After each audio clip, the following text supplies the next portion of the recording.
Hello friends, आप सभी का स्वागत करते हैं हमारे चैनल ज्योति फन व्लॉग पर। तो आप सब देख रहे हैं दर्द से मोहब्बत भाग 143। इससे पहले इस कहानी के 142 भाग अपलोड हो चुके हैं। प्लीज़ आप सब लोग ज़रूर पढ़ लीजिएगा। तो चलिए देखते हैं। अब तक आपने पढ़ा था, तीनों ने ही घबराहट में ये भी नहीं सोचा कि इस कॉन्फ्रेंस रूम में कोई है या फिर नहीं है। बस तीनों ही वहाँ पर जल्दी से वापस आ गए, क्योंकि उन्हें लगा कि वानर सेना कॉन्फ्रेंस रूम में फंसी हुई है। रोहान ने भी अब धुआं को हटाकर देखा तो उसकी आंखें हैरानी से फैल गई थी, और उसी के साथ अरमान और शोभित भी वहां पर देखने लगा जहां पर रोहान अभी देख रहा था। अब देखते हैं आगे इस कहानी में क्या होने वाला है। रोहान, अरमान और शोभित ने वहां देखा तो वानर सेना जमीन पर पड़ी हुई थी और पूरी तरह से बेहोश हो चुकी थी। वहां पर बहुत ज्यादा धुआं था, किसी को भी कुछ होश नहीं था। रोहान, अरमान, शोभित तीनों ही अब हरकत में आते हैं और फिर शोभित नील के पास गया और उसके गालों को थपथपाते हुए बोलता है कि नील भैया जल्दी से उठो, यहाँ से निकलो, यहाँ पर आग लग चुकी है। लेकिन नील ने भी कोई भी जवाब नहीं दिया था। धुएं की वजह से वो पूरी तरह से बेहोश हो चुका था। रोहान रुद्र के पास गया और फिर उसके गालों को थपथपाते हुए बोलता है कि मिस्टर प्रताप उठिए उठिए, जल्दी से, यहाँ पर आग लग चुकी है। आप ठीक तो है ना? आपको ज्यादा चोट तो नहीं आई? मिस्टर प्रताप उठिए, आंखें खोलिए। तो रोहान की आवाज में अभी एक दर्द था जो वहां पर किसी ने भी अभी नोटिस नहीं किया था। अरमान भी निहाल और शुभ को देख रहा था। अरमान भी बोलता है कि पापा, ऐसे तो नहीं आएंगे ये लोग होश में, हमें ना इन्हें धुएं से बाहर लेकर जाना होगा, तभी शायद ये लोग होश में आ पाएंगे। तो शोभित ने भी हाँ में अपनी गर्दन हिलाई और फिर अरमान और शोभित नील और को संभालते हुए कॉन्फ्रेंस रूम से बाहर लेकर आ जाते हैं। कॉन्फ्रेंस रूम के बाहर कुछ गार्ड्स खड़े हुए थे जो शायद वानर सेना को बचाने के लिए ही वहां पर आए थे।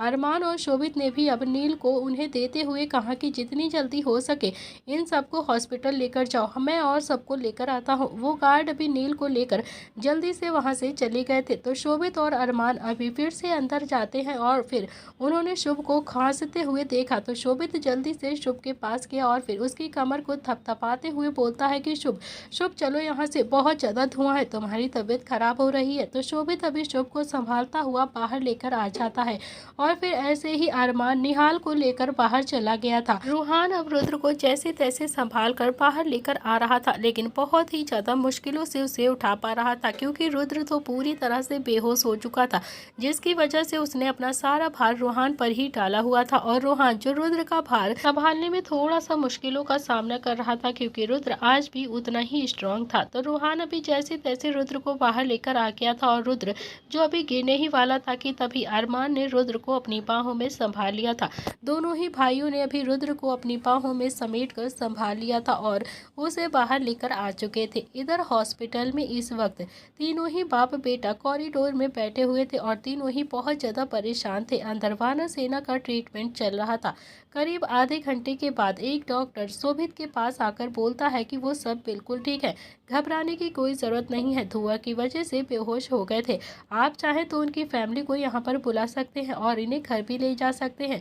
तभी नील जो अपनी शर्ट के पास फोल्ड करता हुआ कमरे से बाहर आया और फिर बोलता है कि नहीं शोभित, किसी को भी कुछ बताने की ज़रूरत नहीं है, किसी को भी यहाँ पर बुलाने की ज़रूरत नहीं है, हम बिल्कुल ठीक है। खामखाई पूरी फैमिली परेशान हो जाएगी हमें लेकर और यही जमाड़ा लगा कर बैठ जाएगी, इसीलिए किसी को भी कुछ मत बताना। रूहान, अरमान जल्दी से नील के पास गए और फिर उनके बाजुओं को पकड़कर उन्हें अंदर ले जाते हुए बोलते हैं कि आपको किसने कहा था बाहर आने के लिए, किससे पूछकर आए हैं आप बाहर? और इतना कहकर अरमान रोहान नील को जल्दी से अंदर लेकर चले जाते हैं और फिर उसे जबरदस्ती बेड पर बैठा देते हैं। रोहान ने नील को बेड पर अच्छे से लेटाया और फिर अरमान ने नील के पैर पकड़कर दूसरी तरफ अच्छे से फैला दिए थे ताकि वो आराम से बेड पर लेट जाए। उसके ऊपर हॉस्पिटल की चादर उड़ाते हुए कहा कि क्या हो क्या गया है बड़े पापा आपको, आप ऐसे बेजिम्मेदार कैसे हो सकते हैं? अभी आप बिल्कुल भी ठीक नहीं हुए, अभी डॉक्टर आपकी कंडीशन बता रहे हैं। तो नील तो अभी अपनी आंखें फाड़े रूहान और अरमान को ही घूर घूर कर देखे जा रहा था। नील को अब बहुत ही ज्यादा इरिटेशन हो रही थी दोनों से ही। वो तो पहले से ही अपने छोटे भाइयों से बहुत ज्यादा परेशान था, ऊपर से सचादेव ब्रदर्स भी अब उसके ही पीछे पड़ गए थे उसकी हेल्थ को लेकर। नील भी हल्के से गुस्से में उठकर बैठ गया और बोलता है कि मैं बिल्कुल ठीक हूँ, मुझे कुछ भी नहीं हुआ है। तो रूहान बोलता है कि बड़े पापा डॉक्टर हो क्या आप? नहीं ना, तो डॉक्टर ने अभी आपको पूरी तरीके से ठीक नहीं बताया है, आपकी पूरी कंडीशन कंडीशन नहीं बताई है। जब तक डॉक्टर नहीं कहेगा कि हाँ आप बिल्कुल ठीक हो, तब तक आपको यहीं पर रहना पड़ेगा, समझे आप। इतना कहकर रोहान ने फिर से अभी नील को जबरदस्ती बेड पर लिटा दिया और नील का दिमाग तो एकदम से सटक गया था। उसे तो समझ में ही नहीं आ रहा था कि अब पूरी कहानी में सब उसके ही पीछे क्यों पड़े रहते हैं, हर कोई उसकी हेल्थ के लिए इतना ज्यादा परेशान क्यों है। तभी डॉक्टर शोभित के साथ कमरे में आता हुआ बोलता है कि अरे मिस्टर नीलकंठ प्रताप, आप बिल्कुल ठीक है, वो घर जा सकते हैं, आपको परेशान होने की जरूरत नहीं है। और ये सुनते ही नील जो बड़ी सी स्माइल के साथ रोहान और अरमान को खा जाने वाली नजरों से देखता है और बेड पर उठकर बैठता हुआ बोलता है कि सुन लिया ना तुम दोनों ने, मुझे कुछ भी नहीं हुआ है, मैं बिल्कुल ठीक हूँ। वैसे तुम दोनों मुझे ऐसे क्यों ट्रीट कर रहे थे कि जैसे मैं बहुत ही ज्यादा बुढ़ा हो गया हूँ। तो तुम दोनों को ही मैं अच्छे से बता दूं कि मैं बिल्कुल भी बुढ़ा नहीं हूँगा, समझे तुम दोनों, मैं अभी बहुत ही ज्यादा जवान हूँ। दोनों ही एक साथ हाँ में गर्दन हिला देते हैं। तो नील भी बेड से उतरता हुआ बोलता है कि डॉक्टर, मैं जरा अपने भाइयों को भी देख कर आता हूँ, वो लोग कैसे हैं। तो नील भी अब कमरे से बाहर चला गया और फिर उसके पीछे पीछे सत्यदेव ब्रदर्स और डॉक्टर और शोभित चारों ही चले जाते हैं। तो नील भी अब सीधा शुभ के कमरे में जाता है। तो शुभ तो अभी आराम से बैठा हुआ था और सेब खा रहा था। शुभ को देखकर नील की आंखें तो जैसे फटी की फटी रह गई। नील ने भी आंखें फाड़कर कहा कि छोटे से तू सुनता नहीं है ना, मैंने कहा था तुझसे कि इलेक्ट्रिकल स्टाफ से बोलकर सारी इलेक्ट्रिकल चीजों को चेंज करवा ले, नहीं तो खतरा हो सकता है। तूने मेरी बात नहीं सुनी ना, और आज देखा ना मीटिंग रूम में ही शॉर्ट सर्किट हो गया, बच गए हम लोग, नहीं तो बहुत बड़ा खतरा हो सकता था। शुभ भी अंगड़ाई लेता हुआ बोलता है कि भाई पहले ये बताओ रुद्र भैया कैसे हैं, और जीजू भगवान को प्यारो तो नहीं हो गए ना। ये सुनते ही नील ने अभी शुभ को आंखें दिखाकर गुस्से से कहा कि शर्म नहीं आती है क्या तुझे, नील के बारे में तू ऐसे बोलते हुए, वो हमारा जीजा लगता है, समझा तू। अगर निहाल को कुछ भी हो गया ना तो नव्या सबसे पहले तेरा ही सिर फोड़ेगी, तुझे मार मार कर बंदर बना देगी। तभी उस कमरे में निहाल और रुद्र भी आ जाते हैं। तो दोनों ही अब बिल्कुल ठीक ठाक थे। वैसे भी वो लोग बस धुएं की वजह से थोड़ा सा बेहोश हो गए थे, बाकी उन्हें कुछ भी नहीं हुआ था, वो चारों ही बिल्कुल ठीक थे। रुद्र ने भी अब सबको देखकर कहा कि किसने बचाया है हमें और कौन यहाँ पर लेकर आया है। और फिर सब ने ही अपनी उंगली अरमान की तरफ कर दी और फिर अरमान ने भी एक मीठी सी मुस्कुराहट के साथ रुद्र को देखा और फिर एक मीठी सी मुस्कुराहट रुद्र को पास कर दी। तो रुद्र ने भी सबको एक बार फिर से घूर कर देखा और फिर कंफर्म करते हुए कहा कि मैं कुछ पूछ रहा हूँ ना, हम चारों को किसने बचाया है। और फिर सब ने फिर से अपनी उंगली अरमान की तरफ कर दी थी, यहाँ तक कि शोभित और रोहान ने भी अरमान को ही आगे कर दिया था। तो रुद्र ने भी देखा तो निहाल ने भी अब अपनी उंगली अरमान की तरफ करते हुए बोला, हाँ हाँ हमें अरमान ने ही बचाया है। तो रुद्र ने भी दांत पीसते हुए निहाल को देखा और फिर धीरे से कहा कि साले तू तो मेरे साथ अभी आया है ना, तो तुझे कैसे पता कि हमें अरमान ने बचाया है और वो हमें यहाँ पर लेकर आया है। तो निहाल ने भी धीरे से उसके कान में कहा कि क्योंकि मुझे कुछ कुछ होश था ना, इसीलिए। रुद्र को भी समझते देर नहीं लगी कि बचाया तो रोहान और शोभित ने भी होगा उन्हें, लेकिन वो सब अभी अरमान को इसीलिए कह रहे हैं कि ताकि रुद्र की नज़रों में अरमान की इज्जत बढ़ जाए और रुद्र अरमान को जल्दी से एक्सेप्ट कर ले। रुद्र भी अरमान को देखकर बोलता है कि थैंक यू हम भाइयों को बचाने के लिए। तो अरमान भी कहाँ कम था रुद्र से, शोभित से 2 कदम आगे ही था। अरमान बोलता है कि मिस्टर प्रताप इतना सूखा सूखा सा थैंक यू बोल रहे हैं, मुझे ना बिल्कुल अच्छा नहीं लग रहा है।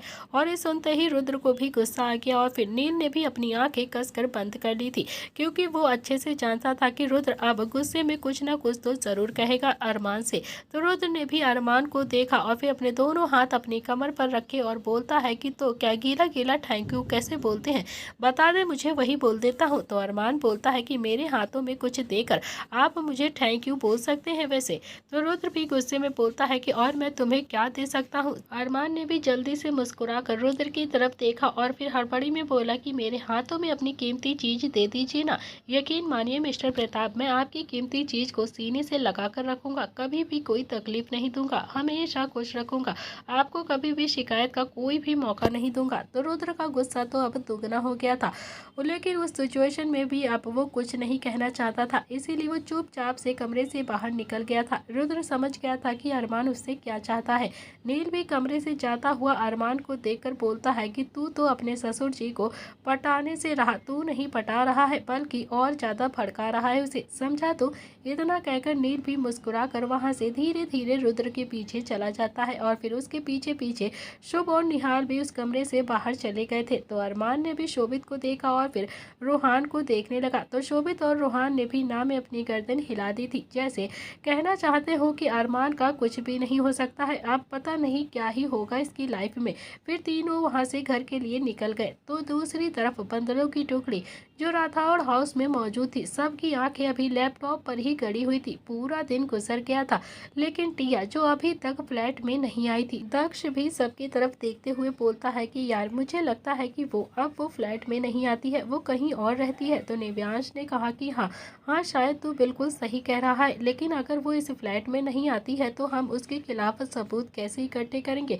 हमें कैसे पता चलेगा वो क्या क्या गुण खिलाती है? और अगर सबूत इकट्ठे नहीं हुए फिर तो वो मुझे डाइवोर्स कभी भी नहीं देगी, और अगर मेरा डाइवोर्स नहीं हुआ तो मैं तेरा जीजा कैसे बनूंगा? कोई भी मेरी शादी नियति से नहीं करेगा। तो दक्ष ने भी निव्यांश को ऊपर से नीचे तक गौर से देखा और बोलता है कि वैसे तुझे मैं अपना जीजा बनाना भी नहीं चाहता हूँ, लेकिन क्या करूँ, नियति को तू पसंद आ गया है ना, तो अब मेरी तो मजबूरी ही हो गई है। मैं नियति के लिए तुझसे ज्यादा अच्छा लड़का ढूंढता, समझा तू? पर चलो कोई बात नहीं, इस जन्म में मैं एडजस्ट कर लेता हूँ तुझे अपना जीजा बनाकर। तो बंदरों की टुकड़ी भी अब आपस में ही बातें कर रही थी, और फिर संकल्प की नजरें तो अभी लैपटॉप पर ही गड़ी हुई थी। संकल्प ने अपनी नजरें पूरी तरह से लैपटॉप में गड़ाई रखी थी। तभी संकल्प ने देखा कि किसी ने भी फ्लैट का गेट खोला है। तो संकल्प ने एकदम से चिल्लाते हुए कहा कि अरे अरे देखो देखो कोई आ गया है, और फिर सब फिर से अपने अपने लैपटॉप पे अपनी नजरें गड़ा कर देखने लगते हैं।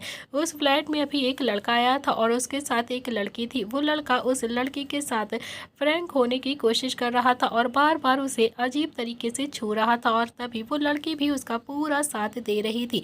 बंदरों की टुकड़ी अब उस लड़के और लड़की को ही देख रहे थे कि आखिर वो लड़का और लड़की कौन है। निव्यांश बोलता है कि यार यार ये तो टिया नहीं है ना? तो संकल्प बोलता है कि लेकिन इस लड़के को तो मैंने कहीं भी देखा है ना?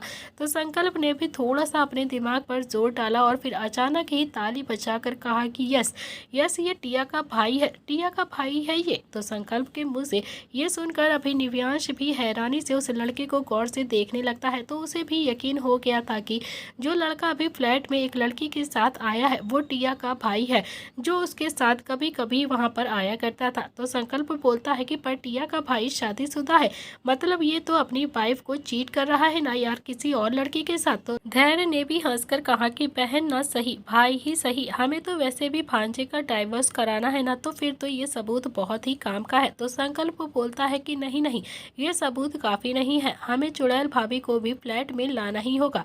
जब उसके बाप के पास उनके दोनों ही बच्चों के करतूतों के वीडियो जाएंगे ना, तभी उसके बाप को पता चलेगा, और तभी उसके बाप की अकड़ कम होगी कि वो कितना ज्यादा संस्कारी बाप है। धैर्य ने भी कहा कि हाँ बोलो ना, तो फिर बताओ क्या करना चाहिए अब हमें? चुड़ैल बहू रानी को कैसे पकड़े, कैसे उसके सबूतों को पकड़ पाए हम? बंदरों की टुकड़ी सोचने लगती है कि आखिर ऐसा क्या किया जाए कि उन्हें टिया के खिलाफ कुछ सबूत मिल जाए और फिर उनका डाइवोर्स जल्द से जल्द हो जाए। अचानक ही संकल्प के दिमाग की बत्ती चलती है और फिर उसने बंदरों की टुकड़ी को देखा और फिर जोर से कहा कि मेरे पास एक बहुत ही अच्छा आइडिया है जो बिल्कुल काम का होगा, लेकिन थोड़ा सा खतरनाक जरूर है, लेकिन अगर आइडिया काम कर गया ना तो सच कहता हूँ टिया खुद ही बड़े प्यार से डाइवोर्स दे देगी निव्यांश को। तो निर्भय भी एकदम से बोला कि ऐसा कौन सा आइडिया है तेरे पास जो टिया खुद से डाइवोर्स देगी निव्यांश को? तो संकल्प ने कहा कि सुनो। इतना कहकर संकल्प ने अपना आइडिया बंदरों की टुकड़ी को अच्छे से सुना दिया और सारी बातें समझा दी। जैसे जैसे संकल्प अभी अपने आइडिया को बोल रहा था वैसे वैसे बंदरों की टुकड़ी की आंखें भी एकदम से फैल रही थी। तो आइडिया सुनने के बाद निव्यांश झट से बोलता है कि तू पागल हो गया है क्या, दिमाग खराब है क्या तेरा? तुझे लगता है कि ऐसे करने से हमारे हाथ में सबूत लग जाएंगे और हम टिया से डाइवोर्स ले लेंगे? अगर इसमें थोड़ी सी भी गड़बड़ हो गई ना तो हम ही फंस जाएंगे अपने प्लान में। और फिर पता है ना वानर सेना क्या करेगी हमारा? ना बाबा ना, मैं ना तुझे इतना बड़ा रिस्क नहीं लेने दे सकता हूँ, मैं नहीं जाऊँगा इस प्लान में। पहले ही वो हमारे घर में बहुत ज़्यादा बवाल मचा चुकी है और मैं नहीं चाहता हूँ कि इस बार कोई भी गड़बड़ हो जाए और मैं डाइवोर्स केस लड़ लूँगा, लेकिन तुझे ऐसी मुसीबत में नहीं फंसा दूंगा, समझा तू? तो संकल्प बोलता है कि अरे भाई तू समझता क्यों नहीं है, उस वक्त मैं इतना ज़्यादा चालाक नहीं था जितना कि अब हो गया हूँ, लेकिन अब मैं बहुत ज़्यादा चालाक हो गया हूँ, मुझ पर यकीन रख, इस बार वो मुझे कुछ भी नहीं कर पाएगी, मैं उसका सबूत तेरे हाथ में ला के दूंगा। निव्यांश ने फिर से ना में अपनी गर्दन हिलाते हुए कहा कि नहीं, मुझे ना तुझे लेकर कोई भी रिस्क नहीं लेना है। वानर सेना को अगर पता चल गया ना तो हम उन्हें समझा नहीं पाएंगे और हमें वो घर से निकाल देंगे। तभी संकल्प टपाक से बोलता है कि यार वानर सेना को बताएगा कौन, कैसे पता चलेगा? मैं तो नहीं बताने वाला। धैर्य तू बताएगा क्या? धैर्य ने भी ना में अपनी गर्दन हिलाते हुए कहा कि मैं पागल हो गया हूँ क्या, जो अपने पैर पर खुद ही कुल्हाड़ी मारूंगा, खुद ही पिटने के लिए जाऊंगा। तो दक्ष ने अभी निर्भय की तरफ देखा तो निर्भय बोलता है कि भाई पागल तो मैं भी नहीं हूँ, मैं भी ना कुल्हाड़ी पे जाकर अपना सिर खुद नहीं मार दूंगा, कोई किसी को भी कुछ नहीं बताएगा। और मुझे लगता है कि शायद संकल्प जो कह रहा है वो बिल्कुल ठीक कह रहा है, मुझे भी उसका आइडिया बिल्कुल सही लग रहा है। संकल्प क्यों फंसेगा, अरे हम सब है ना संकल्प के साथ, इस बार कुछ भी नहीं होगा, प्लान जरूर सक्सेसफुल होगा।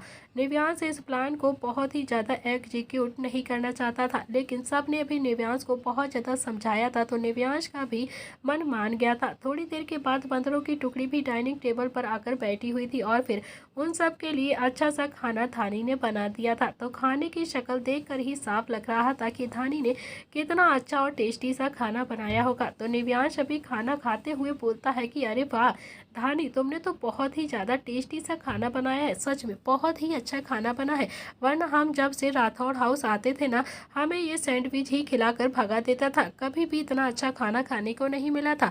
संकल्प भी हंसते हुए बोलता है कि भाई सैंडविच भी हमें खुद ही बनाना पड़ता था, भूल गया क्या।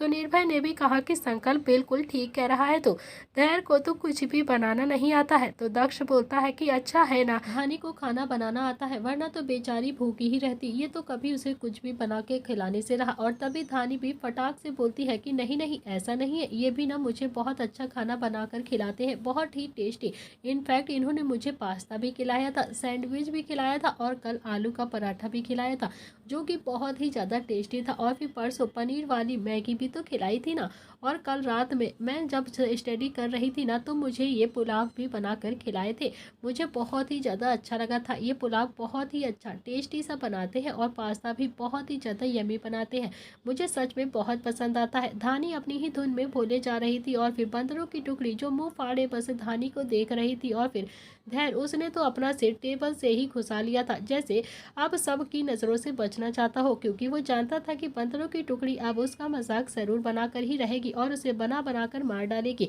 धानी कुछ बोलती उससे पहले ही धैर्य ने धानी को देखकर कहा कि जो खाना खाते समय ना इतनी ज़्यादा बातें नहीं करते हैं, चुपचाप से खाना खाओ, समझी, ज़्यादा मुँह चलाने की जरूरत नहीं है। तो धानी तो अब चुपचाप से खाना खाने लगती है और फिर तभी दक्ष बोलता है कि धानी और बताओ ना क्या क्या करता है ये। तो धानी कुछ भी नहीं बोलती है, चुपचाप से बस अपनी नजरें नीचे कर लेती है।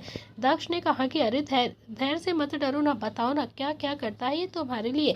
तो धानी फिर से खुश होकर बोलती है कि मेरी पढ़ाई में मेरी हेल्प भी करते हैं, मुझे कॉलेज छोड़कर आते हैं, और जब रात को मैं स्टडी करती हूँ ना तो मेरे लिए ये मेरी हेल्प करने के तौर पर मुझे रात को कॉफ़ी भी बनाकर पिलाते हैं, मुझे बहुत अच्छी लगती है इनके हाथों की कॉफ़ी, और हाँ ये मेरे लिए चॉकलेट शेक भी बहुत अच्छे से बनाते हैं। इतना कहकर धानी ने भी धैर्य की तरफ देखा और फिर बोलती है कि आप अभी चॉकलेट शेक बनाकर इन्हें भी पिलाइए ना, जैसे मेरे लिए बनाते हैं। तो धैर्य तो अभी धानी को ही घूर कर देख रहा था, लेकिन धानी को तो अभी समझ में ही नहीं आया कि इतना ज़्यादा धैर्य क्यों गुस्से से उसे देख रहा है। धानी तो अपनी मासूमियत के चलते सब कुछ बोले जा रही थी, आप इतना गुस्सा क्यों कर रहे हैं, आप मुझे ऐसे देख क्यों रहे हो जिससे मुझे डर लग रहा है। तो धैर्य भी अपने दांत पीसता हुआ बोलता है कि कुछ नहीं, भला मैं तुम्हारे बाप के होते हुए मैं तुम पर गुस्सा कैसे कर सकता हूँ, मैं तुम्हें कैसे घूर सकता हूँ। और फिर तभी संकल्प ने भी धैर्य के सिर पर एक हाथ मारते हुए कहा कि बस कर, जाने देना, बच्ची है ये, छोटी है, समझा तू। तो धैर्य ने भी गुस्से में संकल्प को देखा और फिर एक एक शब्द को चबाते हुए बोलता है कि मैं क्या इसकी जान ले लूंगा क्या, जान तो अब तुम लोग मेरी ले लोगे, मुझे पता है। और ये सुनते ही बंदरों की टुकड़ी भी जोर जोर से हंसने लगती है, लेकिन धानी उसे तो अभी कुछ समझ में ही नहीं आया कि आखिर वो लोग क्या बात कर रहे हैं, कौन किसकी जान लेने वाला है। डिनर करने के बाद धानी जो किचन को साफ करने लगी थी और बाकी सारे लड़के जो गार्डन में आकर बैठ गए थे वहां से चले गए थे। गार्डन में वो सब ऐसे ही घास पर बैठे हुए थे, कुछ भी कहो लेकिन बंदरों की टुकड़ी जमीन से जुड़ी हुई थी, वो सब एक दूसरे के साथ ही खुश रहते थे। उन्हें लग्जरी चीजों का इतना ज्यादा शौक नहीं था जितना कि एक दूसरे के साथ रहने का शौक था, एक दूसरे के साथ टाइम स्पेंड करने का था। जब सब साथ में होते थे तो उन्हें वहां पर स्वर्ग लगता था। धीरे धीरे पांचों ही गार्डन में ऐसे ही लेट गए थे और निव्यांश धैर्य से बोलता है कि यार धैर्य तू इतना ज्यादा गुस्सा मत हुआ कर धानी पर, मैं जल्द ही धानी को तेरे घर से लेकर चला जाऊंगा, तुझे जरा सी भी परेशानी नहीं होने दूंगा। एक बार मेरा डाइवोर्स हो जाए उसके बाद मैं धानी को अपने अपने फ्लैट में रख लूंगा। धैर्य भी बोलता है क्यों बे, मेरे घर में धानी तुझे बुरी लग रही है क्या? तुझे अच्छा नहीं लगता है वो यहाँ पर रहती है? वहाँ फ्लैट में अकेली रहेगी क्या? यहाँ कम से कम मेरे साथ तो रहती है। तो धैर्य ने भी ये बात अभी जैसे ही बोली थी तो चारों ही उठकर धैर्य की शकल हैरानी से देखने लगे थे। तो संकल्प ने भी अब अपनी एक आईब्रो उचकाकर कहा, मामा मामी से प्यार तो नहीं हो गया तुझे? मुझे लगता है तू मामी से प्यार करने लगा है। तो धैर्य ने हल्के गुस्से में कहा कि मतलब मैं किसी लड़की को अपने घर में रखता हूँ तो तुझे उससे प्यार हो जाएगा क्या? वाह वाह वाह, कितनी अच्छी बात कही है तूने। तो निर्भय बोलता है कि नहीं नहीं, उसके कहने का तात्पर्य कुछ और ही है, तू समझ नहीं रहा है मामा। आप अपने घर में मामी को रखते हैं ना, उसकी केयर करते हैं, उसे खाना बनाकर भी खिलाते हैं, उसके स्टडी में भी उसकी हेल्प करते हैं, उसे कॉलेज लाने ले जाने में छोड़ने में भी हेल्प करते हैं। उसके मतलब एक बॉयफ्रेंड अपनी गर्लफ्रेंड के लिए जितने भी नखरे उठाता है ना, वो सारे नखरे आप मामी के उठाते हो, इसीलिए बोल रहा हूँ। तो धैर्य अभी धीरे से बोलता है कि अबे वो नखरे नहीं करती है, समझा तू? ये सुनकर तो दक्ष ने भी अपनी आंखें बड़ी कर ली थी और फिर बोलता है कि अच्छा अच्छा, फिर तो तुझे और भी ज्यादा अच्छी लड़की मिल गई है ना, जो नखरे नहीं करती है, बिल्कुल शांति से रहती है तेरे साथ। तो धैर्य उठकर बैठ गया था और बोलता है कि यार प्लीज तुम लोगों को चिढ़ाना अगर हो गया है ना तो मैं जाऊं यहाँ से क्या? दक्ष बोलता है कि अरे ऐसे कैसे मामा, पहले बताओ ना, मामी के लिए कुछ फीलिंग्स है तुम्हारे दिल पर या फिर नहीं, ऐसे ही गुस्सा करते रहते हो उन पर? अब तो सब धैर्य को घेर कर बैठ गए थे और धैर्य के मुंह से धानी के लिए कुछ न कुछ तो सुनना चाहते थे। सब जानना चाहते थे कि आखिर धैर्य के दिल में क्या है। तो सब अभी धैर्य को ही देख रहे थे और धैर्य जो इरिटेट हो रहा था। धैर्य बोलता है कि देखो ऐसा कुछ भी नहीं है, वो मेरे घर में रहती है बस, और एक अच्छे इंसान होने के नाते मैं उसकी थोड़ी सी केयर कर देता हूँ बस। इसका तो उल्टा सीधा मतलब मत ही निकालो तुम लोग, नहीं तो एक एक का मुंह तोड़ दूंगा, समझे तुम सब के सब।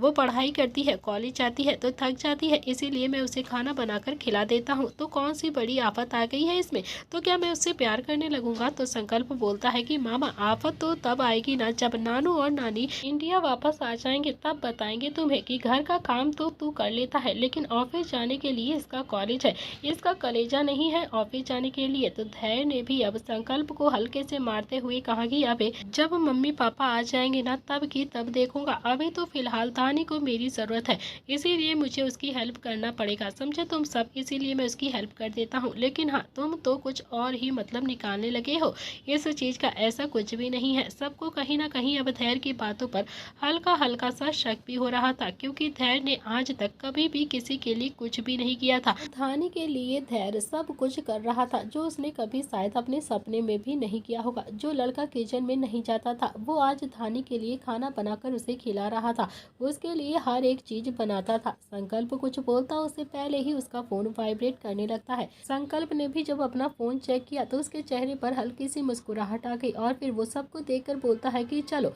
पहेलियों ने कबूतरी फंसा ली है, अब हमें अपने प्लान पर एग्जीक्यूट करना चाहिए। सब अंक संकल्प को देखने लगते हैं। संकल्प बोलता है कि चलो चलो, एवरग्रीन बार में चुड़ैल भाभी आ गई है। सबको समझ में आ गया था कि प्लान को एग्जीक्यूट करने का वक्त आ गया है और सब रेडी हो चुके थे। निव्यांश ने एक बार फिर से कहा कि सोच लो, मुझे इस प्लान में बहुत ज़्यादा रिस्क लग रहा है, हम कहीं अपने ही प्लान में फंस न जाए। तो संकल्प अब तक उठ गया था और फिर अपने पैंट को झाड़ता हुआ बोलता है कि अरे नहीं भाई, चुड़ैल भाभी ने मेरे साथ बहुत ज़्यादा गलत किया था, बहुत ही ज़्यादा गलत। उस दिन बड़े पापा ने मुझ पर हाथ भी उठा दिया था और मुझे सच में बहुत ज़्यादा बुरा लगा था। तुम सब अच्छे से जानते हो बड़े पापा किसी पर भी हाथ नहीं उठाते हैं, तो ज़रा सोचो बड़े पापा को मुझे मारने के लिए कितनी ज़्यादा हिम्मत की ज़रूरत पड़ी होगी, कितना ज़्यादा उन्होंने अपने आप को फोर्स किया होगा मुझे मारने के लिए। निर्भय बोलता है कि हाँ हाँ निव्यांश, संकल्प बिल्कुल ठीक कह रहा है, अब जाकर चुड़ैल भाभी से हिसाब किताब बराबर करने का वक्त आ गया है, हम पीछे नहीं हटेंगे। और अब तू ना डरने लगा यहाँ पर आकर, चल खड़ा हो जा जल्दी से। इतना कहकर निर्भय ने निव्यांश की बाजू को पकड़कर उसे भी खड़ा कर दिया और फिर पांचों बंदरों की टुकड़ी बाहर जाने लगती है। पांचों ही अब अपनी फाइटिंग मूड में आ चुके थे और फिर तभी धैर्य बोलता है कि रुको यार, मैं अभी थानी को बोल कर आता हूँ, उसे अभी बता कर आता हूँ। इतना कहकर वो जल्दी से अपने विला के अंदर चला गया था थानी को बताने के लिए और इसके जाते ही चारों ही हंसने लगते हैं। तो दक्ष बोलता है कि भाई अभी से ही बीवी का पता कर जाएगा, तो फिर लड़का तो हाथ से गया, अब क्या करेंगे इसका? तो संकल्प बोलता है कि हाँ हाँ तो क्या हो गया, मामी भी तो लाखों में एक है ना, और वैसे भी मामा को इतनी अच्छी लड़की कहीं भी नहीं मिल सकती थी जितनी की हमारी प्यारी सी थानी है। जैसे मामा के कर्म है ना, मामा कई शादी शादी हो जाए, यही बहुत बड़ी बात थी। और ये सुनते ही निव्यांश ने भी संकल्प के हाथ पर एक मार कर कहा कि हाँ हाँ, जैसे तेरे कर्म तो बहुत ही ज्यादा अच्छे हैं ना, तेरा तो हर दूसरी लड़की से ब्रेकअप होता रहता है और फिर तेरी गंगा जमुना बहने लगती है, पता नहीं तुझे कौन लड़की मिलेगी, मिलेगी भी या फिर नहीं। तो संकल्प भी स्टाइल से बालों में हाथ मारते हुए बोलता है कि तुम सब देख लेना, मेरी लव स्टोरी तो सबसे अलग होगी, सबसे अलग लिखी जाएगी, जो शायद किसी एक की भी नहीं होगी। तुम में से एकदम थांसू टाइप की लव स्टोरी होगी मेरी। निर्भय बोलता है कि हाँ हाँ चल देख लेंगे, कौन आएगी तेरी जिंदगी में, आएगी भी या फिर नहीं आएगी, सपने में ही जिएगा तू। तो वहीं दूसरी तरफ धैर्य अभी धानी के पास आया और फिर धानी जो अभी भी किचन में ही काम कर रही थी, धैर्य ने धानी से कहा कि चुईया हम सब किसी काम से बाहर जा रहे हैं, गेट अंदर से बंद कर लेना, हमें थोड़ी सी देर भी हो जाएगी। और हाँ, अगर कोई भी प्रॉब्लम हो ना तो वॉचमैन से बोल देना, कुछ मंगाना हो तो वॉचमैन से बोल देना। लाइट अगर चली जाए, वैसे तो जाएगी नहीं मगर फिर भी अगर चली जाए ना तो छत पर सोने मत जाना, समझे। तुम अपने फोन की बैटरी जलाकर कमरे में ही सो जाना, कहीं भी जाने की जरूरत नहीं है। और अगर सब चीजों से ना हो पाए तो मेरे पास फोन करके मुझे बता देना। तो धानी तो बस हाँ में अपनी गर्दन हिलाती रहती है। तो धैर्य अभी जैसे जैसे वहां से जाने को मुड़ा तो धानी एकदम से बोलती है कि प्लीज थोड़ा सा जल्दी आ जाना, मुझे अकेली में बहुत ज्यादा डर लगता है, प्लीज थोड़ा सा जल्दी आ जाना। तो धैर्य ने भी पलट कर अभी धानी की तरफ देखा और फिर से हाँ में अपनी गर्दन हिलाते हुए कहा कि चुईया मैं जल्दी आऊंगा, तुम्हें परेशान होने की जरूरत नहीं है, बहुत जरूरी काम है ना, वरना जाता ही नहीं, समझी तुम। अब अपना ख्याल रखना, जा रहा हूँ मैं। इतना कहकर धैर्य का हाथ अभी अपने आप ही धानी के गालों को छू गया था और फिर उसने धानी के गाल को हल्का सा रब करते हुए बहुत ही प्यार से कहा कि अब ज्यादा काम मत करो, जाकर अपनी स्टडी करो और आराम कर लो, समझे तुम, काम बाद में कर लेना। तो धानी ने भी हाँ में अपनी गर्दन हिला दी और फिर धैर्य वहां से जल्दी से चला गया। करीब 2 घंटे के बाद बंदरों की टुकड़ी एक क्लब के बाहर आकर खड़ी हुई थी। संकल्प ने भी अपने भाइयों को देखकर मुस्कुरा कर कहा कि तो ठीक है, अब मैं अंदर जा रहा हूँ और हाँ सब अपने अपने काम में जल्दी से लग जाना, अपने हुस्न के जाल में चुड़ैल भाभी को फंसाने के लिए अब मैं अंदर जा रहा हूँ। और ये सुनते ही सब हंसने लगते हैं। तो निव्यांश को तो अभी भी काफी ज्यादा टेंशन हो रही थी कि कहीं इस बार भी टिया संकल्प को फंसाना दे और फिर से उनका प्लान उन्हीं पर ही भारी हो जाए। लेकिन इस बार संकल्प जो पूरी प्लानिंग के साथ मैदान में उतरा था, पिछली बार तो उसे लगा था कि शायद उसकी टिया भाभी सच में बहुत ही ज्यादा अच्छी है और कभी भी ऐसे कर्म नहीं करेगी, वो अपनी शराफत के चलते फंस गया था, नहीं तो संकल्प तभी भी कम नहीं था। इस बार संकल्प को कोई भी नहीं फंसा सकता था क्योंकि संकल्प सच में बहुत ही कॉन्फिडेंट वाला लड़का था। सारे ही भाई अब अंदर की तरफ चले गए थे, सारे भाई एक टेबल पर आकर बैठ गए थे और फिर बियर की बोतल लेकर पीने लगे थे। पांचों ने ही अब नजर टेबल पर ही रखी हुई थी जहां पर टिया एक लड़के के साथ बैठी हुई थी। तो निव्यांश ने भी कहा कि यार प्लान को छोड़ते हैं ना, यहीं से इसकी फोटो लेकर इसके बाप को भेज देते हैं और फिर प्लान व्लान करने की कोई जरूरत नहीं पड़ेगी। तो संकल्प ने भी ताली बजाकर कहा कि क्या बात है, क्या बात है भैया, तुम्हें लगता है कि इसका बाप मान जाएगा, इसकी सिर्फ ये फोटो देकर ऐसे नहीं मानेगा भाई इसका बाप, अश्लील फोटो दिखानी पड़ेगी उसको तभी वो मानेगा, तभी तो उसे पता चलेगा कि उसकी बेटी कैसी है, कितने संस्कार उसने अपनी बेटी के अंदर भरे हुए हैं। तो निव्यांश ने एक बार फिर से अपनी गर्दन घुमाकर टिया की तरफ देखा तो निव्यांश का दिल अभी बिल्कुल भी नहीं कर रहा था क्योंकि कहीं ना कहीं उसके अंदर तो अभी नील ही बैठा हुआ था। वो नील जितना ही शरीफ था और नील तो दुश्मनों की बेटी की भी इज्जत करता था, उसको भी इज्जत देता था। तो दक्ष ने भी चुटकी बजाकर अभी कहा कि कहाँ खो गया है तू छोटे पैंथर, अब क्या तू अपने संस्कार यहाँ भी दिखाएगा क्या। संकल्प बिल्कुल सही कह रहा है, अगर तुझे मेरा जीजा बनना है ना तो सच कहता हूँ संकल्प की बात को मानना ही पड़ेगा तुझे। निर्भय बोलता है कि तो सोच क्यों रहे हो यार, पूरी रात ऐसे ही बैठकर यहाँ पर रहोगे क्या, उसे देखते रहोगे क्या, चलो शुरू हो जाओ ना अपने प्लान में। तो संकल्प भी धीरे से बोलता है कि तो बताओ पहले कौन डायलॉग मारेगा। निव्यांश अभी कुछ बोलता उतने में ही संकल्प फिर से चिल्लाते हुए बोलता है कि तू खुद को समझता क्या है, क्या समझता क्या है, पूरे घर वाले तुझे ही अच्छा समझते हैं और तू कितना ज्यादा अच्छा है, तेरी शराफत तो हर किसी को दिखाई देती है, मैं अच्छे से जानता हूँ तुझे और तेरी शराफत को, समझा तू। तो संकल्प ने भी ये बात इतनी जोर गुस्से से चिल्लाकर बोली थी कि आसपास के लोग उन सबको देखने लगे थे और सब ऐसे देख रहे थे कि जैसे वहां पर झगड़ा हो रहा है। तभी निर्भय ने भी निव्यांश के पैर पर जोर से मारा और फिर निव्यांश भी चिल्लाते हुए गुस्से से बोलता है कि संकल्प तुझे चढ़ गई है क्या, बैठ बैठ, तू क्या बकवास क्या कर रहा है, बड़े भाई से ऐसे बात करते हैं, तू तमीज भूल गया है क्या, तू संस्कार भूल गया है क्या हमारे घर के। तो संकल्प फिर से गुस्से से चिल्लाकर बोलता है कौन सा बड़ा भाई, बड़े भाई के कौन से कर्म किए हैं तूने, कभी तूने मुझे अपना भाई माना भी है क्या? सारा दिन तो माँ पापा के पीछे घूमता रहता है तू। मैं अच्छे से जानता हूँ तुझे सारी प्रॉपर्टी चाहिए, इसीलिए तू ऐसे माँ पापा के पीछे अपने आगे पीछे घुमाकर उन पर अपने रंग चढ़ा रहा है, इसीलिए तो तू ये सारे काम करता है ना। शर्म नहीं आती है तुझे? अपने भाई का हक मारते हुए तू मुझे नीचा दिखाता है माँ पापा के सामने। निव्यांश ने भी गुस्से में टेबल पर हाथ मारकर खड़ा हो गया और फिर संकल्प को उंगली दिखाकर गुस्से से बोलता है कि फालतू बकवास मत कर, समझा तू? और तू क्या बकवास कर रहा है? चल यहाँ से, मुझे कोई प्रॉपर्टी नहीं चाहिए, मुझे तेरी प्रॉपर्टी का कोई भी लालच नहीं है। मैं क्यों तेरी प्रॉपर्टी को हासिल करना चाहूँगा? अरे मैं तो खुद ही अकेले ऑफिस जाता हूँ, तुम सारे तो मटर गश्ती करते रहते हो, इधर उधर घूमते रहते हो, एक बार भी नहीं सोचते हो कि बड़े भाई पर काम का कितना ज़्यादा बोझ होगा, कितना ज़्यादा काम करता हूँ मैं। बस आ जाते हो मेरे सामने हाथ फैलाने के लिए, और मैं भी बड़े भाई होने के नाते तुम सबको पैसे दे देता हूँ। मना नहीं कर पाता हूँ कि सोचता हूँ चलो मेरे छोटे भाई, लेकिन आगे से कभी भी तुम सबको पैसे नहीं दूंगा। काम करो तो सैलरी मिलेगी, वरना कोई भी पैसा नहीं मिलेगा तुम सबको, समझे तुम? आज ही पापा से बात करता हूँ तुम सबके लिए, और आज से ही तुम सब काम पे जाओगे। तो संकल्प भी अपने निव्यांश को हाथ दिखाकर गुस्से से बोला कि अरे जा जा, तू और तेरा बाप एक जैसे ही है, एकदम बेकार। मुझे तो यकीन ही नहीं आता है कि बड़े पापा सब कुछ अपने बेटे को ही देने पर क्यों उतारू हो जाते हैं। क्यों अपने बेटे के सिवा उन्हें हम सब दिखाई नहीं देते हैं? बाप ने मेरे बाप को नौकर बना कर रखा है, और तूने तो मुझे नौकर बना कर रखा है, मैं तेरा नौकर नहीं हूँ, समझा तू? ये सुनते ही निर्भय ने भी संकल्प को देखकर गुस्से से चिल्लाते हुए कहा कि संकल्प तू बहुत ज्यादा बोल रहा है, बहुत ज्यादा बकवास कर रहा है, पागल तो नहीं हो गया है कि तू? क्या बकवास किए जा रहा है तू? समझा तू? चुपचाप से घर चल, घर में सबको पता चलेगा तो बवंडर मच जाएगा, सब हमें बहुत ज्यादा पिटाई करेंगे। तो संकल्प ने अगले ही पल निर्भय का भी कॉलर पकड़कर अपने दांत पीसते हुए गुस्से से कहा कि अब तू ही हम दोनों भाइयों के बीच में क्या बोल रहा है? क्यों बोल रहा है तू हम दोनों भाइयों के बीच में? तू कौन है? कौन है तू? बोल। इतना कहकर संकल्प ने निर्भय के कॉलर को पकड़कर उसे गुस्से से छोड़ दिया, और फिर संकल्प जो ऐसा करने से निर्भय भी गिरते गिरते बच गया था। और फिर तभी धैर्य को भी गुस्सा आ गया। धैर्य भी गुस्से में बोलता है कि संकल्प तू पागल तो नहीं हो गया है यार? तू इतना ज्यादा पागलपन क्यों दिखा रहा है हम सबके साथ? होश में नहीं है क्या?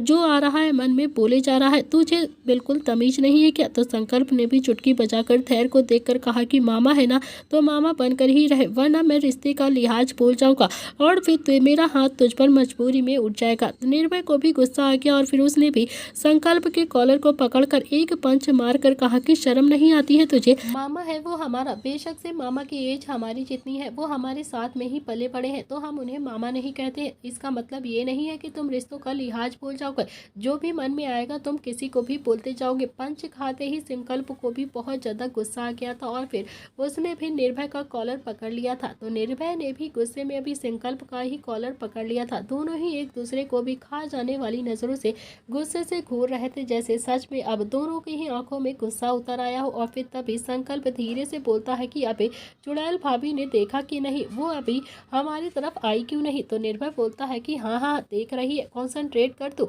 देख रही है, और जल्दी से चिल्ला चिल्ला कर बोल, समझा तू? तो दोनों ही फिर एक दूसरे का कॉलर पकड़कर हिलाने लगते हैं और जोर जोर से चिल्लाने लगते हैं। तभी निर्भय धीरे से बोलता है कि जब मैं उसे मारूंगा ना तो चुपचाप से खा लियो, समझा तू? इतना कहकर निर्भय ने एक पंच संकल्प को जोर से मारा, और फिर संकल्प भी जमीन पर जाकर गिर पड़ता है। तो निर्भय भी अब संकल्प को मारता उससे पहले ही निव्यांश ने निर्भय को पकड़कर कहा कि वो तो पागल है, तू तो समझदार है ना, तू यहाँ पर ऐसे मारपीट क्यों कर रहा है उसके साथ? उसको चढ़ गई है, उसे घर लेकर चलते हैं, तू क्यों उससे लड़ रहा है यहाँ पर? तो संकल्प भी उठकर अब अपने कपड़े को झाड़ कर निर्भय की तरफ गुस्से से बढ़ने लगा था, लेकिन दक्ष ने उसे पीछे से पकड़ते हुए कहा कि पागल तो नहीं हो गया है तू? तुम दोनों को हो क्या गया है? तुम दोनों ही भाई आपस में क्यों लड़ रहे हो? यहाँ पर सब देख रहे हैं, क्यों तमाशा क्यों कर रहे हो? पागल तो नहीं हो गए? दोनों के ही दोनों पागल हो। तो संकल्प चिल्लाकर बोलता है कि कोई भी भाई नहीं है मेरा, कोई नहीं है, सब मर गए हैं, सब मर गए हैं मेरे लिए। बाहर वालों के कहने पर मुझे थप्पड़ मारते हो? अरे सही कह रही थी टिया, साले तू प्यार के काबिल ही नहीं है, तू तो इसी लायक है। टिया को सब गलत बोलते थे कि टिया ने तेरे साथ गलत किया है, टिया ही गलत है, टिया गलत नहीं थी। अरे जब तू उसे प्यार नहीं करेगा तब तो वो कहीं और जाएगी ही ना। तू बाहर मुंह मारे तो सही, वो कहीं बाहर चली जाए तो गलत है ना? तू अपने कर्म जो भी करेगा वो बिल्कुल ठीक है। क्या बात है, क्या सोच है हमारे देश की कि लड़की कुछ करे तो गलत, लड़का चाहे जो भी करे। इतना कहकर संकल्प ने दक्ष को जोर से धक्का मारा और फिर क्लब से बाहर चला गया। तो टिया भी जिस लड़के के साथ बैठी हुई थी उसने उस लड़के की तरफ देखा और फिर अपने हाथों से इशारा करके उसे वहाँ से जाने के लिए कह दिया। तो टिया ने अभी जिस लड़के से कहा था वो लड़का भी वहाँ से बाहर की तरफ चला गया था। तो टिया के चेहरे पर तो एक बड़ी सी तंज भरी मुस्कुराहट आ गई थी। टिया अपने मन में ही बोलती है कि ये बहुत अच्छा मौका है इन भाइयों के बीच में फूट डालने का, इससे अच्छा मौका मुझे दोबारा नहीं मिलेगा। तो टिया भी अब जल्दी से क्लब से बाहर निकलकर चली गई थी जहाँ पर संकल्प जा रहा था। संकल्प इस वक्त कार से टेक लगाकर खड़ा हुआ था और उसके हाथों में अभी एक सिगरेट थी जिसे वो हल्की हल्की धुएं से पी रहा था। संकल्प ने सिगरेट अपने होठों पर लगाई हुई थी और फिर तभी वहाँ पर टिया आ गई और टिया ने भी संकल्प की सिगरेट उसके हाथों से छीनकर जमीन पर जोर से फेंक दी और बोलती है कि सिगरेट पीना सेहत के लिए बहुत ही ज्यादा हानिकारक है, तुम ऐसे सिगरेट और बियर की बोतलें क्यों पीते रहते हो हमेशा। तो टिया को देखकर संकल्प ने गुस्से में कहा कि टिया जाओ यहाँ से, मेरा दिमाग बहुत ही ज्यादा खराब है, मुझे तुमसे कोई भी बात नहीं करनी है, नहीं तो मैं गुस्से में कुछ कर दूंगा तुम्हारे साथ, निकलो यहाँ से अभी के अभी। तो टिया ने भी अपना एक हाथ संकल्प के सीने पर रखा और हल्का सा रब करते हुए कहा कि क्यों क्यों खराब है तुम्हारा दिमाग, आखिर हुआ क्या है, क्या हुआ है, तुम्हें किसी ने कुछ कहा है क्या, अंदर जो कुछ भी हुआ है ना मैंने सब कुछ देखा है, मुझे तो पहले ही तुम्हारा भाई बिल्कुल भी पसंद नहीं था, लेकिन ये नहीं जानती थी कि तुम्हारा भाई तुम्हें भी परेशान करता है, वो तुम्हें भी पसंद नहीं करता है, मैंने सोचा था कि शायद वो अपने परिवार से प्यार करता है, मैंने तो पहले ही कहा था कि चलो मैं और तुम एंजॉय करते हैं, लेकिन तुमने ही तो मेरी बातों को नहीं माना था, तुमने ही मुझे इग्नोर कर दिया था और अब देखो तुम्हारे भाई ने तुमसे ही लड़ाई कर ली है, तुम्हें ही प्रॉपर्टी से बाहर कर दिया है, जिसके लिए तुम जान छिड़कते थे ना वो भाई खुद ही तुम्हारा नहीं है। तो संकल्प ने भी गुस्से में बोला कि देखा ना तुमने कैसा भाई है मेरा, मैं इसके लिए तुमसे लड़ने लगा था, तुमसे लड़ाई कर ली थी मैंने, और वो है जो जिसे बिल्कुल भी परवाह ही नहीं है मेरी सारी प्रॉपर्टी हड़पने के चक्कर में है, मुझे घर से बेदखल करने के चक्कर में है, बड़े पापा ने कुछ ज्यादा ही सिर पर चढ़ा लिया है इसे। टिया भी अपनी एक उंगली संकल्प के सीने पर रखते हुए स्टाइल से और एक तंज भरी मुस्कान से बोलती है कि तुम्हें कुछ ज्यादा ही गुस्सा आ रहा है लगता है, तुम कहो तो मैं तुम्हारा गुस्सा अभी शांत कर सकती हूँ, बस एक साथ मेरे साथ एंजॉय कर लो एक रात। संकल्प भी बच्चा नहीं था, टिया की बातें अच्छे से समझता था। तो संकल्प बोलता है लेकिन तुम तो प्रेग्नेंट हो ना। तो टिया भी कुछ सेकंड के लिए एकदम से जम गई थी। तो टिया बोलती है कि हाँ प्रेग्नेंट तो मैं हूँ, लेकिन प्रेगनेंसी में ये सब कुछ सेफ होता है, कुछ भी प्रॉब्लम नहीं होगी मुझे, और वैसे भी मेरे पेट में तुम्हारे भाई का ही तो बच्चा है, तो मुझे नहीं लगता है कि तुम्हें मेरे करीब आने में कोई भी प्रॉब्लम होगी, तो चलो ना साथ में एंजॉय करते हैं, मुझे ना कोई भी प्रॉब्लम नहीं है, मुझे तो तुम पहले दिन से ही पसंद हो। तो संकल्प तो अभी मन ही मन खुद से बोलता है कि यार ये कितनी बेकार लड़की है, कितनी गिरी हुई घटिया औरत है ये, इसे तो बिल्कुल शर्म ही नहीं आती है। तो संकल्प ने भी कहा कि नहीं मुझे तुम्हारे साथ कोई भी वक्त नहीं बिताना है, मुझे नहीं चाहिए कि मेरी भाभी होने के नाते तुम मेरे करीब आओ, मुझे तुम पर भरोसा नहीं है, तुमने पिछली बार भी सबके सामने मुझे ही गुनहगार ठहरा दिया था, मुझे ही तुमने घर में सबकी नजरों में गिरा दिया था, बड़े पापा ने तुम्हारे सामने ही मुझे थप्पड़ मारा था ना, मुझे तुमसे कोई भी मतलब नहीं रखना है, अब जाओ जाओ यहाँ से, मुझे तुमसे कोई बात नहीं करनी है, वरना मैं गुस्से में कुछ कर दूंगा तुम्हारे साथ। तो टिया ने भी संकल्प की कलाई पकड़ी और फिर उसे एक दूसरे गेट से क्लब के अंदर लेकर आ गई। तो संकल्प भी अब बच्चों की तरह ही टिया के पीछे पीछे चला गया था, क्योंकि वो तो यही चाहता था कि टिया उसके साथ आए और फिर वो सबूतों को इकट्ठा कर ले। तो टिया भी संकल्प को खींचते हुए एक कमरे में लेकर आ गई और फिर उसे बेड पर बैठाते हुए बोलती है कि कुछ नहीं होगा संकल्प, तुम इतना ज्यादा क्यों डर रहे हो, तुम कुछ ज्यादा ही डरते हो, मैं ना तुम्हारे साथ कुछ भी गलत नहीं करूंगी, अरे मैं लड़की होकर नहीं डरती हूँ और तुम हो जो एक लड़के होकर इतना ज्यादा डर रहे हो, ये सब कुछ तो नॉर्मल है ना, सब एंजॉय करते हैं। इतना कहकर टिया संकल्प के शर्ट की बटन को खोलने लगी थी और फिर संकल्प ने भी अपने हाथों से टिया की कलाई को पकड़कर कहा कि टिया मुझे तुम पर बिल्कुल भी ट्रस्ट नहीं है, मैं जानता हूँ तुम मुझे फंसा दोगी, हो सकता है कि तुम हमारे भाइयों की लड़ाई का फायदा उठा रही और मेरे साथ जानबूझकर ये सब कुछ कर रही हो।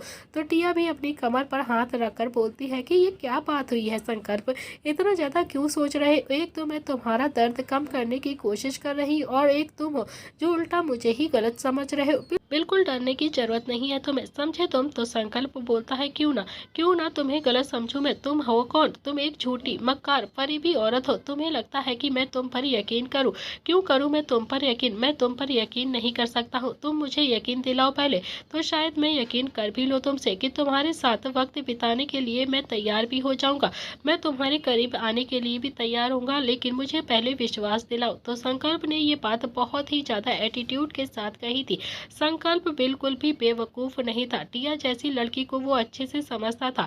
सबसे ज्यादा ब्रेकअप संकल्प के ही तो हुए थे, इसीलिए उसे हर एक लड़की के बारे में सब पता था। हर टाइप की लड़की को वो हैंडल करने की आदत हो गई थी उसे, और सारी लड़कियों को वो हैंडल भी कर लेता था। टिया संकल्प को देखने लगती है और फिर संकल्प जो एक एब्रो चढ़ाकर टिया को देखने लगता है। तो टिया भी फिर से मुस्कुरा कर संकल्प को देखती है और फिर बोलती है कि तुम्हें मुझ पर यकीन नहीं है ना। संकल्प भी एटीट्यूड के साथ टिया को देखकर बोलता है कि तुमने ऐसा किया क्या है जो मैं तुम पर यकीन करूं? क्या किया है तुमने यकीन दिलाने के लायक मुझे? संकल्प भी अब बेड से उठा और फिर उसने अपने लिए एक बैग बनाया। तभी टिया बोलती है कि एक बैग मेरे लिए भी बना देते तो कितना ज्यादा अच्छा होता। तो संकल्प ने भी एब्रो चढ़ाकर कहा कि लेकिन तुम तो प्रेग्नेंट हो ना, इसमें ये सारी चीजें नहीं पी जाती हैं। तो टिया बोलती है कि अब तुमसे क्या झूठ बोलूं मैं संकल्प, मैं प्रेग्नेंट नहीं हूँ, मेरे पेट में कोई बच्चा नहीं हूँ। हाँ लेकिन मगर तुम्हारे भाई को तो मैं ऐसे बिल्कुल भी नहीं छोड़ूंगी। तुम्हारे भाई ने मुझे बहुत ज्यादा सताया है, बहुत परेशान किया है, अपना कीमती वक्त मुझे ना देकर उसे 2 कौड़ी लड़की नियति को दिया है, उसके साथ उसने टाइम स्पेंड किया है। तो संकल्प ने भी 2 बैग बनाया और फिर टिया की ओर बढ़ाते हुए बोला कि मैं समझ सकता हूँ तुम्हारा दर्द, तुम्हारा दुख मुझे समझ में आता है। तुमने कितना कुछ झेला है मेरे भाई के साथ, मेरा भाई ही ऐसा है, तुम पर बिल्कुल भी प्यार नहीं करता, तुम्हारी बिल्कुल फिक्र नहीं, मैं हूं ना तुम्हारे साथ, हम दोनों मिलकर इस निव्यांश को मजा सिखाएंगे, है ना। निव्यांश को लगता है कि वो दुनिया का सबसे अच्छा इंसान है, उसके अंदर संस्कार भरे हुए हैं जो किसी को भी समझ में नहीं आता, लेकिन मैं अच्छे से जानता हूँ कि वो कितना ज्यादा घटिया इंसान है। टिया संकल्प की कही हुई बातें और उसकी दी हुई ड्रिंक को पीकर बोलती है कि तुम बिल्कुल सही कह रहे हो, इतना घटिया और इरिटेटिंग इंसान मैंने भी अपनी लाइफ में कभी भी नहीं देखा है। अरे मैंने तो शादी के वक्त जब तुम्हें देखा था ना, तब तो मेरा मन हुआ था कि तुमसे ही शादी कर लूं और इस निव्यांश को अपनी जिंदगी से निकाल कर फेंक दूं, लेकिन तब तक मेरी और निव्यांश की शादी के कार्ड छप चुके थे और उसकी शादी मेरे साथ फिक्स हो चुकी थी। कोई बात नहीं, शादी तो वैसे भी एक ढोंग था मेरे लिए, मैं और तुम चाहें तो आज भी पति पत्नी बन सकते हैं, दोनों ही एक दूसरे से शादी कर सकते हैं। तो संकल्प ने अभी टिया की कमर पर हाथ डालकर अपनी तरफ खींचते हुए कहा कि क्यों नहीं, वैसे भी मुझे अब प्रताप फैमिली से कोई भी मतलब नहीं रखना है, कोई फैमिली नहीं है मेरे, प्रताप फैमिली से कोई लेना देना नहीं है, मैं उन लोगों को बर्बाद करना चाहता हूँ। तो टिया ने भी अपनी ड्रिंक साइड में रखी और फिर संकल्प के कॉलर को पकड़कर एक अदा के साथ बोलती है कि मैं भी तुम्हें बर्बाद करना चाहती हूँ, तुम्हारे साथ हर चीज खेलना चाहती हूँ। और फिर तभी टिया की आंखों के आगे अंधेरा आने लगा था। टिया जो गिर जाती, लेकिन संकल्प ने उसे गिरने नहीं दिया था। टिया थोड़ी देर में ही बेहोश हो गई और फिर टिया के बेहोश होते ही संकल्प ने उसे उठाकर बेड पर लिटा दिया और फिर फोन करके अपने भाइयों को बुला लिया। वो सब टिया को ही देख रहे थे और फिर संकल्प जो बोलता है कि देखा, मैंने कहा था ना कि सब कुछ आराम से हो जाएगा, किसी को भी कुछ पता नहीं चलेगा, वैसे भी ये प्रेग्नेंट नहीं है, ये झूठ बोल रही थी। और हाँ, इसकी पुष्टि भी इसने खुद ही की है, इसने खुद ही बताया है कि ये प्रेग्नेंट नहीं है, इसके पेट में कोई बच्चा नहीं है। दिव्यांश बोलता है कि तो अब क्या करना है, आगे का प्लान बता मुझे। तो संकल्प ने कहा कि वही जो टिया यहाँ पर करने के लिए आई थी, उस लड़के को बुलाओ जिसके साथ टिया बैठी हुई थी। अब जो करेगा वो लड़का करेगा, हम में से कोई भी इसे हाथ तक नहीं लगाएगा। और फिर अगली सुबह टिया की जब आंखें खुली तो उसने एक अंगड़ाई तोड़ी और फिर टिया ने भी महसूस किया कि वो उस कमरे में है जिस कमरे में कल रात संकल्प के साथ वो आई थी। तो टिया ने भी अब अपने बराबर में देखा तो एक लड़का भी पेट के बल वहां पर लेटा हुआ था। टिया ने भी उसकी नंगी पीठ पर अपना हाथ लगाया तो मुस्कुराकर खुद से ही बोलती है कि तो कल रात वो सब कुछ हो गया जो मैं हमेशा से चाहती थी। मैं संकल्प को अपने करीब चाहती थी और शायद कल रात को वो सारी हदें भी पार हो चुकी हैं, लेकिन अब क्या होगा, अब तो मैं तुम्हें बदनाम कर दूंगी संकल्प, तुम पर जबरदस्ती करने का केस ठोकूंगी और फिर तुम्हारी फैमिली को बर्बाद कर दूंगी। तुम्हें क्या लगता है कि तुम टिया के साथ इतना कुछ करोगे और टिया तुम्हें ऐसे ही जाने देगी? इतनी कमजोर खिलाड़ी नहीं है टिया, मैं भी बहुत चालाक हूँ।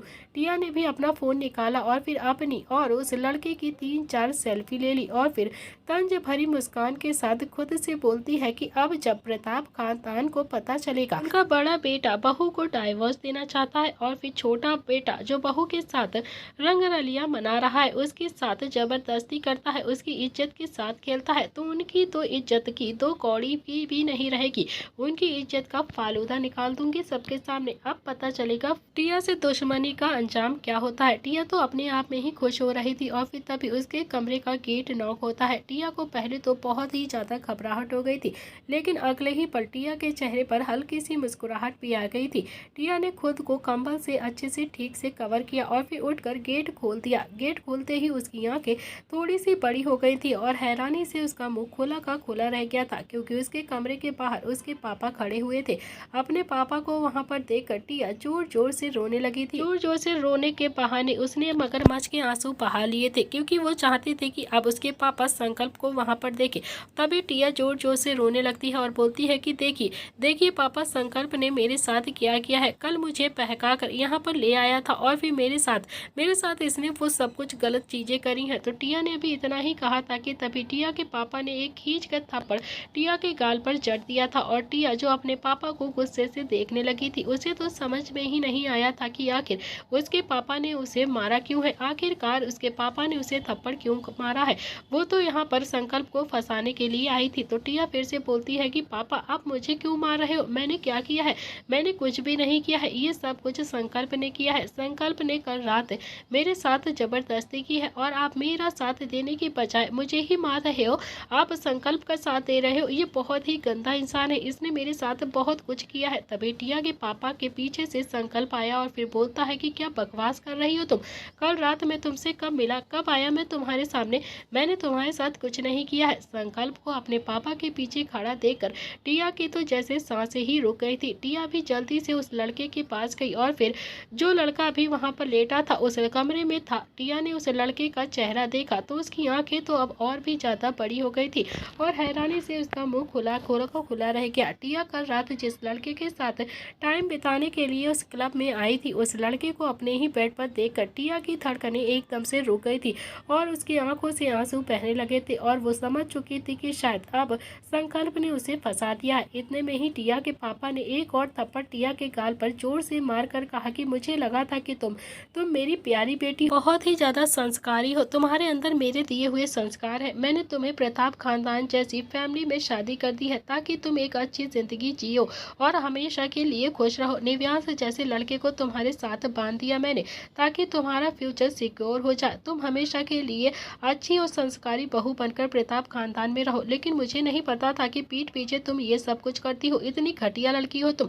वो लड़का बिना बोले तुम्हारी हर हरकतों को बर्दाश्त करता रहा, लेकिन तुमने तो कभी भी उसकी शराफत को भी नहीं समझा। कभी भी तुमने उससे न प्यार किया, ना ही कभी उसके इमोशंस को समझा, बल्कि उसी के भाई पर तुमने अपने ऊपर रेप करने का इल्जाम लगा दिया। कितनी गंदी लड़की हो तुम। मैं तुम्हारी बातों में आकर प्रताप फैमिली को बुरा भला कहकर आ गया था। अब पता चला कि सिक्का तो मेरा ही खोटा था। मैंने बेकार में ही प्रताप खानदान को न जाने क्या क्या बोल दिया। यकीन नहीं आता है कि मेरी बेटी इतनी गिरी और नीच हरकत भी कर सकती है।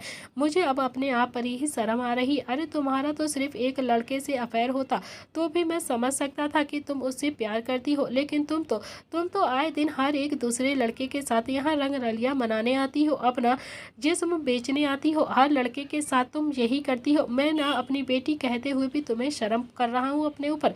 इतना कहकर टिया के पापा ने अपना ही सिर बार बार अपने हाथों पर मार लिया था और फिर इस वक्त एक बाप अपनी बेटी को इस हालत में देख रहा था और ऐसा देखना हर बाप के लिए नर्क के बराबर में होता था।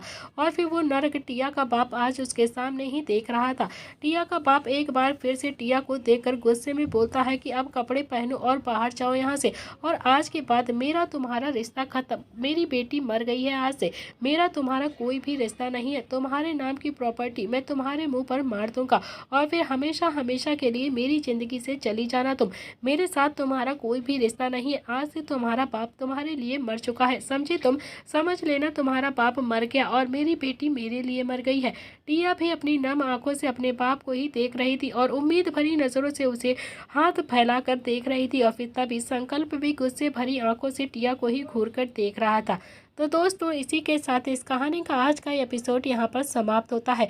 क्या टिया देगी दिव्यांश को डाइवोर्स या फिर टिया करेगी एक और नया तमाशा? इसके लिए आपको देखना पड़ेगा इस कहानी का अगला भाग। कैसा लगा आपको आज का एपिसोड, प्लीज़ कमेंट बॉक्स में ज़रूर बताना।